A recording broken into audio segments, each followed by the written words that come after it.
अस्सलाम वालेकुम रहमतुल्लाहि वबरकातुहू। जी उम्मीद करता हूँ कि सब दोस्त ठीक होंगे। आज एक नई वीडियो के साथ आपकी खिदमत में हकीम मुमताज़ हाज़िर है जी। तो आज जो है आपको मैं इस जड़ी बूटी के फ़ायदे बताऊंगा जी। इस पौधे के यानी कि फ़ायदे बताऊंगा। तो आप लोगों को उम्मीद करता हूँ कि ये भी पहले की तरह वीडियो आपको अच्छी लगेगी और अपने ख़यालात का इज़हार कमेंट के ज़रिए आप ज़रूर किया करें। अच्छा जी, ये है जी एक जड़ी सी बूटी, ये आम घास इसको कहा जाता है जी। तो इसके मुख्तलिफ़ नेम है जी। तो आप ये देख रहे हैं स्क्रीन पर। सबसे पहले इसकी खासियत जो है आप लोगों को बताऊं, ये काफ़ी यहाँ पे लगे हुए हैं। ये देखें जी, ये भी लगी हुई है जी, जड़ी बूटी सी एक है जी। ये घास की शक्ल की तरह होती है जी। और इसके ऊपर जो है ये इस तरह से बूर लगता है, इसका ये छिट्टा होता है, यानी कि ये एक इसका फूल नुमा की तरह ये निकलता है जी। और ये जो है इस तरह के होते हैं जी। आप लोग इसका देख लें और इसके पौधे जो है ये खड़े हैं जी। और वैसे ही इसकी शाख निकलती है। और अच्छा, ये एक अलग सी शाख निकलती है, जैसे कि आप लोगों को अब ये नज़र आ रही होगी। ये देखें जी। अच्छा, ये इसका क्या फ़ायदा है जी? इसका फ़ायदा आप लोगों को बताऊं, मुख्तसर सी वीडियो आप लोग हम लोग बनाए जी। तो जी इसका फ़ायदा है ये है कि आप लोगों ने ये काफ़ी सारे जमा करने हैं। ये सांस की बीमारी के लिए, दमे की बीमारी के लिए, जिनको सांस का प्रॉब्लम होता है या जिनको जो है सांस लेने में दुश्वारी पेश आती है, और उनके लिए ये बहुत ही मुफीद है कि आपने इसका किस तरह इस्तेमाल करना है वो भी आपको बताते हैं जी। तो आपने बीमारी का जान लिया जी। इस बीमारी के फ़ायदे के लिए सांस दमा जो है। अच्छा जी, ये देखें, मैंने ऐसे हाथ किया जी। और इसके ऊपर जो है आप लोग देखेंगे,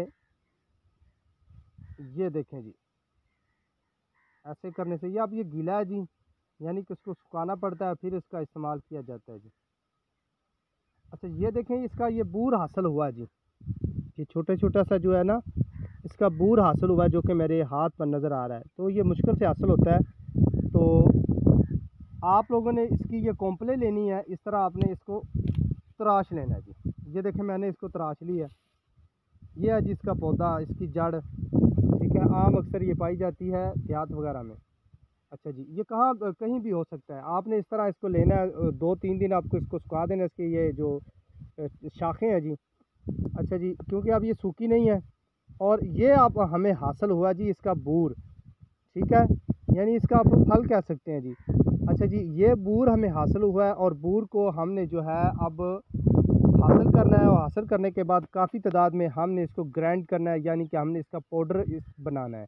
इसको अच्छी तरह जो है, पहले दौर में चक्की होती थी एक, वो जो है बनी हुई पत्थर की, उसके ऊपर इसका इस्तेमाल किया, जैसे गंदम का उसको पीसते थे, आटा बनाते थे। आपने भी जो है इसका अच्छी तरह ग्राइंड करना है।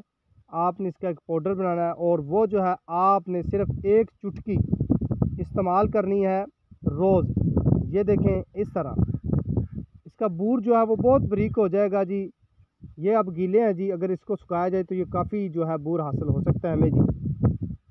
तो आपने जो है इसको सुखाना है और बूर हासिल करना है। उसको अच्छी तरह जो है आप लोगों ने ग्राइंड करना है। ग्राइंड करने के बाद जो है आपने इसकी एक चुटकी रोज़ इस्तेमाल करनी। तो इंशाल्लाह कुछ दिन इस्तेमाल करेंगे, आपकी ये दमे की बीमारी, आपकी ये सांस लेने में जो दुश्वारी है, वो इंशाल्लाह ख़त्म हो जाएगी।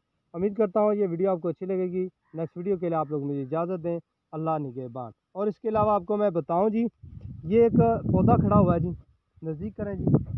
अच्छा, ये भी जो है बहुत ही कीमती और लाजवाब चीज़ है। मुख्तलिफ बूटियाँ हमें मिलती हैं, लेकिन हमें उसके बारे में पता नहीं होता। ये देखें, इसका फूल, ये छोटा सा इसके ऊपर फूल है जी।